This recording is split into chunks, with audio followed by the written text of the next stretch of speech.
Hi, this is Terry Raposo. I'm standing in front of the County Board of Supervisors meeting place, and right here in the county of Shasta, California.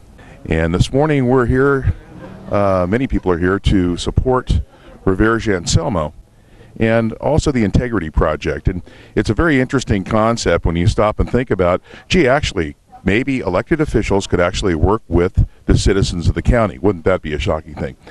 I'm going to start my interview over here and see if I can get Ruth Angel to speak to me here. Ruth, could you give us a quick synopsis on the Integrity Project and what the issues are that you're looking at? The Integrity Project was formed to inspire change and bring real solutions to the table and to have a relationship with our county government.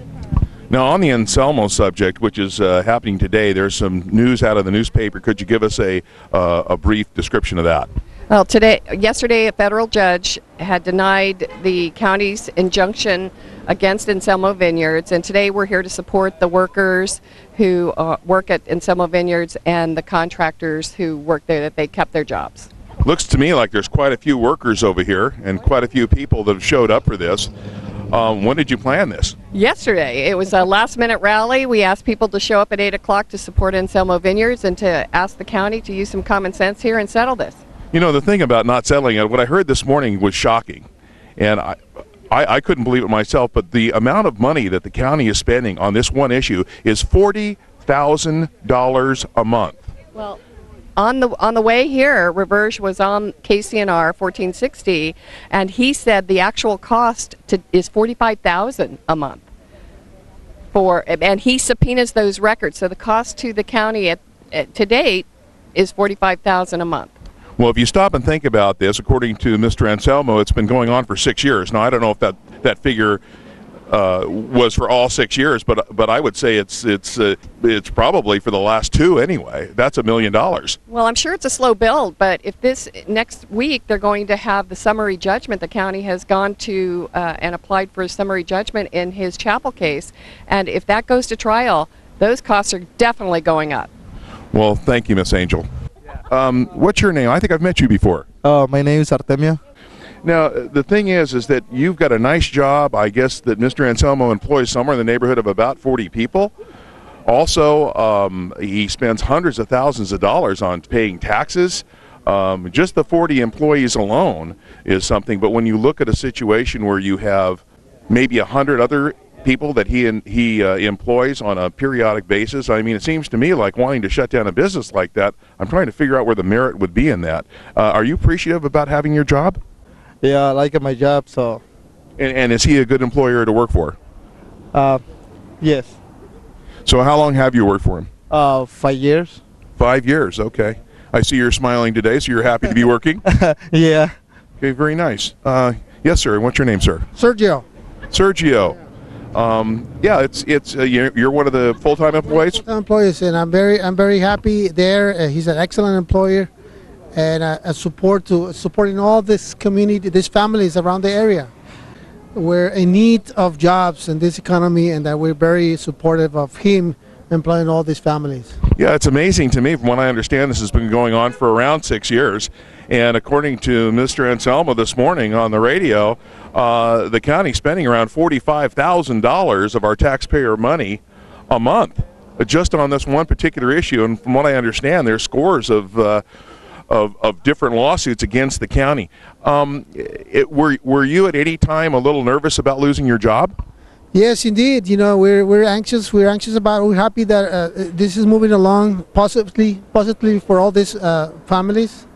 And I don't know. I don't understand the logic and the thinking of the county sometimes, but I know they have to do whatever they have to do. But at the same time, the economy has to move forward. Absolutely, and arguably with an economy in this county of having roughly 22% of the people unemployed, why would you have a situation where you try to unemploy another 40 full-time and who knows how many people that work in construction out there? So yeah, it is an interesting concept, but anyway, you definitely like working out there. Oh yes, we're very happy. It's an excellent environment, and we're there to service the community. Thank you very much. And I'm here with Wyatt Paxton, who has been helping Mr. Anselmo with the permits and all that good stuff. And Mr. Paxton, what are some of the things you can give us and highlight that you believe have been sort of an egregious thing that the county has done? Well, what I'm specifically in Reverge hired me as a permit consultant to help try to process permits. And the main issue with the chapel has come down to, in my opinion, is whether it's in a residential accessory structure or whether it's going to be a public commercial structure. If the permit could be issued as a residential accessory structure, then disability requirements are reduced or eliminated, and there are no zoning issues that I can see of, because the county has already issued about 8 to 9 public church permits in the county in ag or exclusive ag zones already. So we really don't have a zoning issue as far as it being a chapel, whether it's private or commercial. So if we could get past this issue of whether it's public or residential or a private facility, then the permit could be issued, and I think it could move along. That'd get us past the freedom of religion issue, would get us past the zoning issues, and we could move on with the rezone to develop the property for Reverge's future sites, which would be a hotel, motel, spa, that type of thing, if that's what we move into. Yeah, apparently the alleged civil rights violation is still in federal court. As I understand it, that's correct, and that's where it should be, really. That's a federal issue. Now, can you give us an approximation of how much money Mr. Anselmo has spent on any kind of permits? When I went through this about 4 to 5 months ago, and we've applied for several permits since then, there was over $58,000 worth of fees that had been paid to Shasta County Resource Development Management Department alone, just to that department. For applications, some permits were issued, some of the use permits have been issued and that type of thing, but we're building applications mostly. Well, what I found really amazing also is the fact that I learned this morning that the county is spending $45,000 a month on attorneys to defend this. And when you stop and think about a sheriff's department who needs deputies, roads that are unpaved, and this has been going on for 6 years, according to Mr. Anselmo. Do you see any light at the end of the tunnel with this? Well, I can only hope that as far as the permit issues go with the chapel, that we can get the parties to come together. That's what I'm here to ask the board today. You know, and it's sad that that amount of money being spent by the attorneys is spent directly in the resource management. Those costs are going to be passed on to future permits because they're an expenditure for that department. That's what the law allows, is those costs to be passed on to future development and building permits and zoning permits. So it will only drive the other fees up eventually. Well, thank you, sir. Appreciate the time. The next order of business is the public comment period, open time. Each speaker is allocated 3 minutes to speak. Comments should be limited to matters within the jurisdiction of the board pursuant to the Ralph N. Brown Act. Action or board discussion cannot be taken on open time matters other than to receive the comments and, if deemed necessary, to refer the subject matter to the appropriate department for follow-up and or to schedule the matter on a subsequent board agenda. We have this morning several requests to speak. And what I will do is I will call off the name of the first speaker, followed by the next speaker in line. So the first speaker is Sergio Galeos, and if I've mispronounced anyone's name, please correct me. Please come forward. And then the next speaker will be Lori, Stillie. Good morning, sir. Good morning, sir. Thank you for joining us. Yes, I'm here to support Anselmo Vineyards. Okay. To me and my family, it's been nothing but a blessing. We're very happy. It's an excellent environment to work.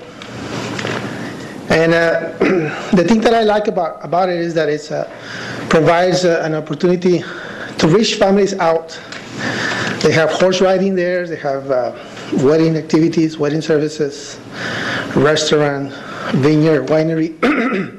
So it's a vehicle to reach out to the communities in this area. Not only that, but not only my family, but lots of families are being benefited by working there. So I don't know exactly what's going on here, but we support, we like Anselmo Vineyards, the spirit of service that we find there.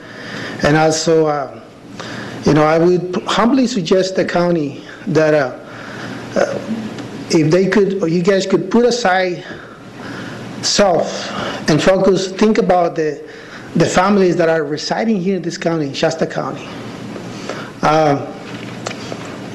This region of Northern California is a beautiful, beautiful area, nice area to grow, to raise your kids, your family.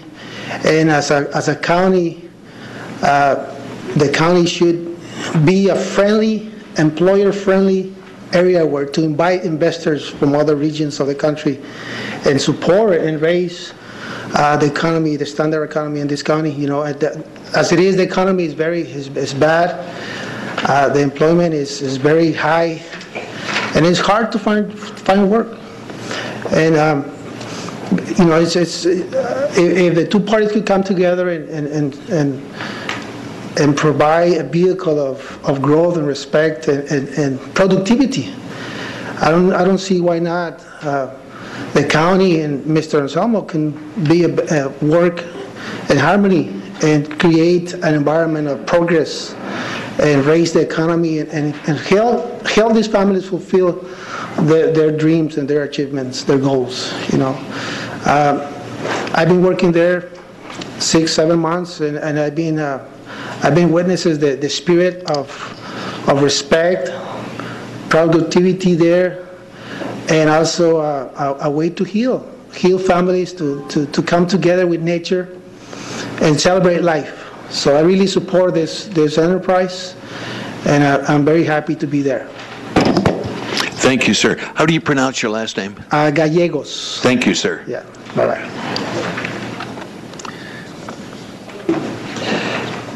The next speaker, following this speaker, is Mr. Terry Raposo. Good morning. Good morning. My name is Lori Stilley. I am also employed by Mr. Reverge Anselmo. I am formerly the daughter-in-law of Mr. Glenn Hawes. And so I've known of the struggle between the Anselmos and the county for several years. I witness Mr. Anselmo in his private chapel every morning doing his mass in the morning. I've seen the support Mr. Anselmo's given the community, local businesses, and I just hope that there's some way that the county and Mr. Anselmo can come together and resolve the issues that there are. Mr. Anselmo, I see him apply for permits. I see him fill out applications for permits. And I guess I raised the question to the Board of Supervisors is, why are there no permits issued? What do we need to do to resolve this matter? Thank you very much. Thank you for joining us. Our next speaker is Mr. Raposo, followed by Mr. Greco.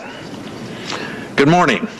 Top of the morning to you, sir. Well, thank you, sir. You're welcome. Are you peachy this week? You bet. I'm Good. on top You're of the always world. peachy, sir. Anyway, some things have kind of come to light on this whole issue, and what the young man and young lady just said is very true. Mr. Anselmo does employ 40 people. He employs another 100 or so on a part-time basis along with people in construction. So he's a valuable asset as far as the county goes. As we said before, there's thousands and thousands of dollars of taxpayer money that goes into it. It came to light this morning that the county is spending $45,000, no, I didn't stumble here, $45,000 a month on this issue with outside attorneys and other fees. So when you have a situation like that, that would be $500,000 a year, which possibly could get us a couple of deputies that we definitely need. As I've said before, my wife and I support rural America. That is something that we do with sheriffs in 9 counties, 2 in Oregon, 7 in California. What we've done is we brought the sheriffs together with the people in a cohesive manner to where we go to the people go to the sheriffs and say, how can we help you help us? And that's what the Integrity Project wants to do. And last week, we had talked about some different things on the integrity project. This isn't the only issue. The other thing, so it's clear, is the integrity project isn't a 501c3 or a 501c4. It's basically people just getting together. And when the request was made of you, ladies and gentlemen, to come to a meeting and we could explain our mission statement, we were told because of Mr. Anselmo's lawsuit that you wouldn't come. Now, to me, I find that a little bizarre. Does that mean if someone eats at the restaurant, you can't talk to them? Or what if Mr. Anselmo is involved in the Lions Club? Does that mean you can't speak at the Lions Club? So, again, I will openly invite all of you to where we could just give you our mission statement. Nothing will be said about any particular case, but we want to give you a mission statement. So we're just basically your constituents and want to talk to you, yet you refuse to talk to us. So in that regard, I'm a little befuddled. And also, I think that with the road situations we have in the county, maybe some of this money could be used toward that. One other thing, too. A couple of weeks ago, Miss Angel made a comment about a town hall that was done up in Shingletown. I emceed that town hall with our sheriff, Mr. Stewart, along with Patrick Jones, and we were talking about issues as far as protection of our kids in the schools and how we could do that. That was sort of turned around at the end by Mr. Baugh when he made the comment basically, oh, we've got everything handled in Shingletown, everything's fine. She's a nice lady basically, but at this particular point, our sheriff's got it handled. We know he has it handled. I was at that meeting, and the issue Ms. Angel brought up was the fact that maybe her deputy would be pulled from her area to go cover an area that didn't have a deputy. So I think that it's fair if when we're done and then someone is going to rebut what we say, we should be able to come back up and rebut that. I wonder if we can do that by law. Seems to me like we can. So I would ask that when I'm done and when we're all done, that maybe if there's comments, we could talk about them privately so there wouldn't be that back and forth. Thank you. Thank you. Mr. Greco, followed by, I'll spell the last name, Stadille. Good morning. Good morning. How are you doing? On top of the world. You, sir. I'm doing very well, thank you. I just wanted to say a few words in support of Mr. Anselmo and Anselmo Vineyards. Sure. My name is Chris Greco, and I'm currently a server up there. I've been working up there for 6 months now, and I recently got promoted to server.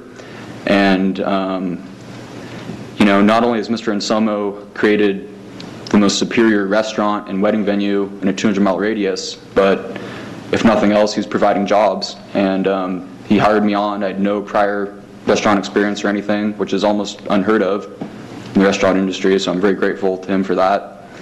And, you know, I don't really know what all is going on between him and the county. Frankly, that's none of my business. But I do know that that ultimately affects my job. And, you know, really, if nothing else, he's providing work for people that, you know, for whatever reason are unable to find it elsewhere. Sure. So, yeah, and I'm just very grateful, and I enjoy going to work every day, and I'm really thankful for the opportunity that he gave me. You know, and I'm sure there were a lot more qualified people that he could have hired, but you know, I met with him briefly, and he chose to give me the position. So for that, I'm very grateful, and overall, I'm just all for Mr. Anselmo and everything that he does. So good. Thank you. Thank you for joining us.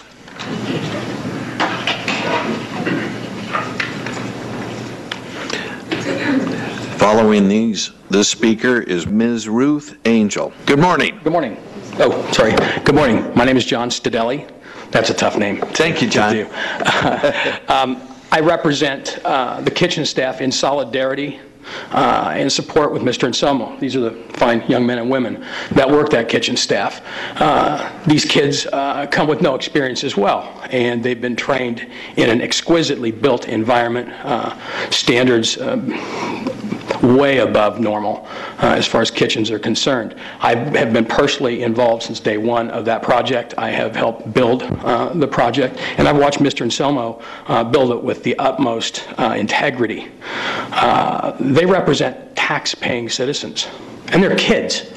These kids could be elsewhere on Friday and Saturday and Sundays. You know where they could be, because you deal with a lot of them right next door, I'm sure. They don't. They're with me, and they're with Mr. Anselmo. As far as the chapel is concerned, I remember the day that we talked about this. I couldn't get to church on Sundays. I was working for him. And he said, well, I'll just build a chapel so you can.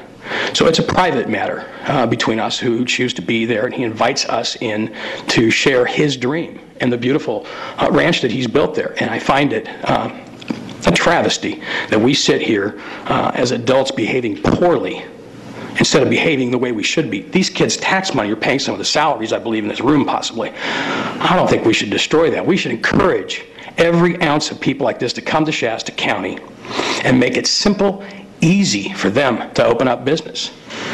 California's losing a lot of opportunity right now. You all are aware of that. And I don't think we need to be a part of that up here. I really don't. I thank you for your time this morning. John. Yes, sir. Would you mind introducing your crew? Oh, certainly. This is my pastry chef, Kim Wells. Yeah. This is one of my sous chefs, Robert Serene. Welcome. I have my sous chef, Michael Johnson.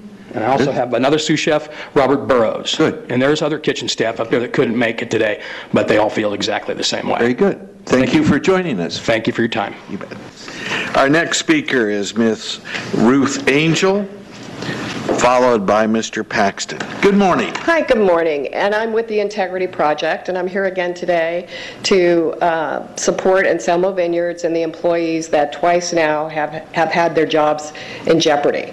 So you look at the kids and the heartfelt comments, and I can't tell you, it just breaks my heart that this is going on. And so the Integrity Project is all about common sense and coming up with solutions. And it seems to me that and I heard this morning that Mr. Anselmo asked the county or sent over a proposal to settlement at the first injunction.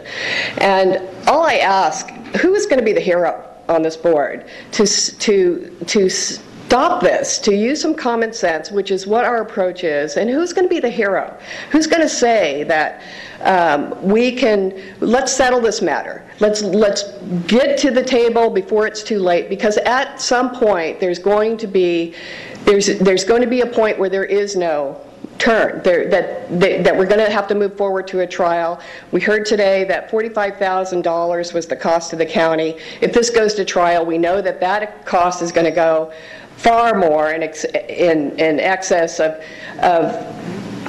thousands and thousands of dollars. So I just ask, who's going to step up and talk about this and just say, yeah, maybe this is the time. Maybe we save a sous chef's job. Maybe we save a server's job. Who's going to do that? And that's what I ask you today. Who's going to be the hero? Because I think it's time, and I think it's time that the county does that. I don't think we can afford, for the good of the people and the good of this community, thousands and thousands of more dollars. And, Terry Raposo mentioned the cost of a sheriff.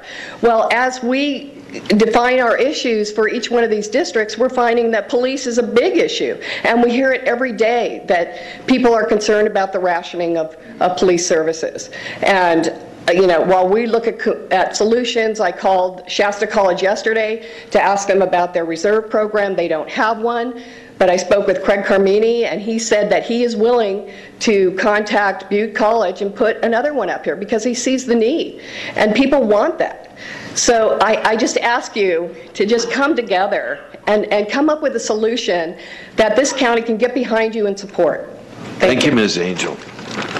Our next speaker is Mr. Paxton, followed by Ms. Raposo. Good morning. Hello. I'm a retired building official, building inspector. I worked for Shasta County for several years as a plan checker, worked directly underneath this department, resource management. I've been involved with this project for over 2 years. A lot of misconception I see in the paper. This project was applied for a building permit before construction started. Has been overseen by an engineer. Pictures have been taken as construction proceeded. We tried to get a building permit for this twice. The building official refused to make this a private chapel. He wanted to call it commercial public chapel. Would not move from that. If this had been issued as a private chapel, we'd have a permit, this fight wouldn't have happened. Okay? Part of the issue I've seen in the paper is that it's not zoned for churches. I found over 8 to 9 other churches in this county that were issued on exclusive ag land. Public churches with Sunday schools on exclusive ag land. It's not a zoning issue. This is an issue whether it's a private chapel or a commercial public building. That's what this comes down to. This permit would have been issued 2 years ago if we could have got off that one correction. The code, the building code has 4 sections: administrative, structural, non-structural, and general provisions. The administrative is the first part of the code you go by. The intent of the code, building code, that's classification of the building. That's done by the building official, and you can try to appeal that. Shasta County is required to have a building board of appeals in place, not developed when one's requested. A meeting has never taken place to my knowledge, and as I understand it, you don't have a complete board now. So there would be no way to appeal a decision in the first place. Second of all, how do you appeal something that's in the application stage? How do you do that? Can't do that. I went in to get permits for Mr. Anselmo, and we refused to even take my application. They refused me to even take my application. That's not legal neither. Mr. Anselmo has not made a big issue out of these type of issues. We try to just proceed, try to help staff be knowledgeable. The person who's been making this decision has now retired. His staff, part of his staff is now retired. He was required by state law to have updated education every 3 years. That didn't happen. His staff did, but he never got it. The person who was making this decision had no experience in building code, had no certifications in building codes. You now have that in place. I suggest you take this position about this permit alone, put it to a special board of appeals and let them review this and see if we can get past this issue. Save everybody the money. These fees, this cost gets passed on to all future development in fees. Thank you, Mr. Paxton. Our next speaker is Ms. Sally Raposo. Thank you. I'm here to speak on behalf of the public for Mr. Anselmo. And in this morning's newspaper, the headlines read, "Anselmo gains edge on Shasta." Do you have any idea what this is saying to the public out there? I mean, we read these headlines and it sounds like the county has a vendetta against Mr. Anselmo, with the exception of Ms. Giacomini and Bill Chappelle, who has had nothing to do with the problems out at Anselmo. I think this is bad. This is bad publicity on Shasta County, and I think that we had a rally out there today on the street. We got lots of thumbs up and lots of honks. The public is now becoming more aware of what's going on, and I think after today, I know there'll be something on the news today and probably in the paper tomorrow. Please, this needs to be resolved. This gentleman is just trying to make a living and hire people in Shasta County, and we need those jobs. Ms. Giacomini, he is in your county. Please, speak on his behalf and let's get this thing solved. Thank you. Thank you, Ms. Raposo. Our next speaker, Mr. Birdstead.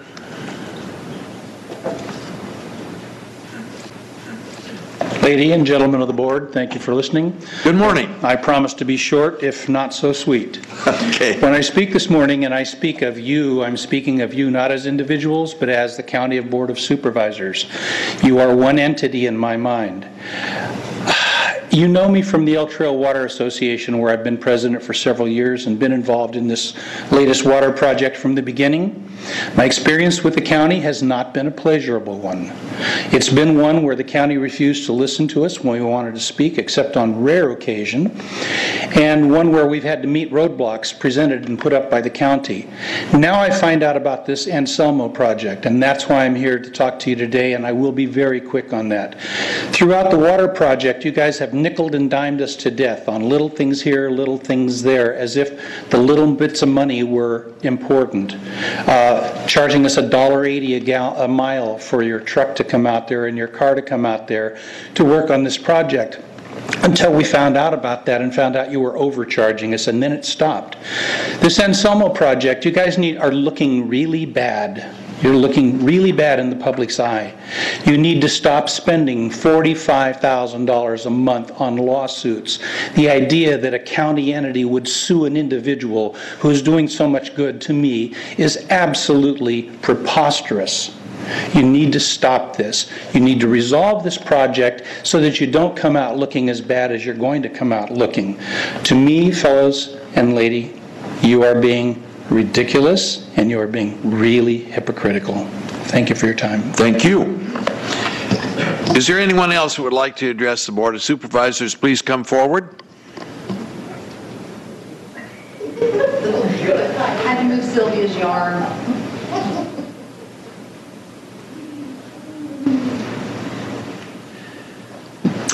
Good morning. Good morning. And welcome to Ms. Giacomini and Mr. Chappelle. I'm remiss in attending the meetings lately, and welcome to both of you. May we have your name, please? Elizabeth Woodward. Good, Ms. Woodward. I'll be honest with you, I'm not necessarily on either side of this issue. I've never met Mr. Anselmo, but when I start to think about the cost of perhaps this lawsuit and maybe even others, the thing that comes to mind for me are some personal stories that I wanted to share with you about the people that you are serving. And just as an illustration, we've all seen little kids that go to school, probably 4 and 5 years old, that have a wrinkled shirt that's designed in polka dots and striped pants and mismatched socks, and you think to yourself, who dressed that child? And then you think, well, you know, any really good parent understands that sometimes it doesn't matter what the child looks like. Perhaps the child wanted to dress themselves. You have to pick your battles. In the end, the only thing that matters is that that child is safe and happy and healthy. And as you sit at the very top of Shasta County, you're kind of in the position of being that parent that makes sure that all of the folks that you serve are happy, healthy, and safe. And just in the last couple of weeks, I've heard some stories from some folks I know. These are tax-paying citizens, and they're law-abiding citizens, and this is what their daily lives have come to. A couple in their 70s, he won't let his wife go anywhere alone anymore. He took her to a local retail store. She took just enough money out of her wallet to run into the store, get what she needed, and come back as quickly as she could. While she was gone, he scanned the entire parking lot to make sure that she was going to get back to the car safely. I went to visit someone recently at the dinner hour, and I knew that they were home, and I knocked on the door, and I knocked on the door, and I knocked on the door, and couldn't figure out why it took them so long to come to the door to greet me. What they told me was they never answer the door until they're armed. Another family that I know that have 3 little girls under the age of 12, beautiful little girls. They're so frightened now because of some of the encounters that they've had as small children in our community. Those little girls will no longer put on a pretty dress unless they are in the 4 walls of their home. Another individual that I know works cleaning some of our county buildings at night. And what doesn't always make the paper is that where they're working, they have people that have mental health issues going through the parking lot screaming and breaking car windows. And this is the life now that we are all living in our beautiful Shasta County that you're in charge of. All I ask is that you think carefully on the part of the taxpayers how we're spending the taxpayers' dollars, because we want your legacy to be not what battle you fought and what lawsuit you chose to take on, but how safe, healthy, and happy your constituents were. Thank you. Thank you. Anyone else, please? All right. We appreciate those comments. Thank you very much. Next item on the agenda is It's a very interesting concept when you stop and think about, gee, actually, maybe elected officials could actually work with the citizens of the county. Wouldn't that be a shocking thing?